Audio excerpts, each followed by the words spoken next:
Good evening, কেমন আছো তোমরা সবাই? আশা করছি ভালো আছো। আর এখন বাজে 5:30। তো দেখো, তোমাদের বলেছিলাম যে আমি রান্নাঘরের কাজ বাজ কমপ্লিট করব, কিন্তু কিচ্ছু করে উঠতে পারিনি। মাথা এত যন্ত্রণা করছে, ভাল লাগছে না, শরীরটা কেমন যেন লাগছে, কিচ্ছু ভালো লাগছে না। এখন খাইয়ে দাইয়ে টিউশনি পাঠাবো, তারপর দেখি কি করতে পারি কি না পারি, পুরোটাই দেখো।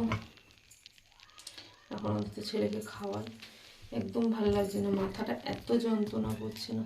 একটু চা করেও খাবো, গ্যাস ট্যাস কিছু ইচ্ছা হয়নি, কোনো কিচ্ছু করা হয়নি। ছেলে ফোন দেখছে। তো বন্ধুরা দেখো, পাপা হাই বলে দাও।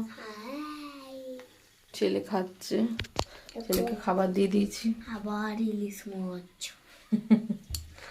দেখাচ্ছে, আবার ইলিশ মাছ। আর এদিকে দেখো দুধ গরম বসিয়ে দিয়েছি, দুধটা গরম করে উঠিয়ে রাখবো, আর বাকিটা আমি একটু চা করে খাবো। এত মাথা যন্ত্রণা করছে, কিচ্ছু ভাল লাগছে না, শরীরই ভাল লাগছে না, কেন কে জানে। আর শরীর যদি ভালো না লাগে না, কোনো কাজ করতে ইচ্ছা করে না, ঘরের কাজ না ভিডিও কোনোটাই ভাল লাগে। মানে যেটুকুই না করলে না, রান্না না করলে না খেয়ে থাকতে হবে। আর আমার থেকে বেশি আমার ছেলেটা না খেয়ে থাকবে, সেই কারণগুলোর জন্যই রান্না করা, সত্যি কথা। না হলে যেন আমার রান্নাও করতে ইচ্ছে করছে না, আমার হচ্ছে শুয়ে থাকি শুধু, এত মাথা যন্ত্রণা করছে। আর এই ওয়েদার হলেই না আমার মাথা বড্ড যন্ত্রণা করে, কী যে করবো আমি নিজেও জানি না, ভালো লাগছে না।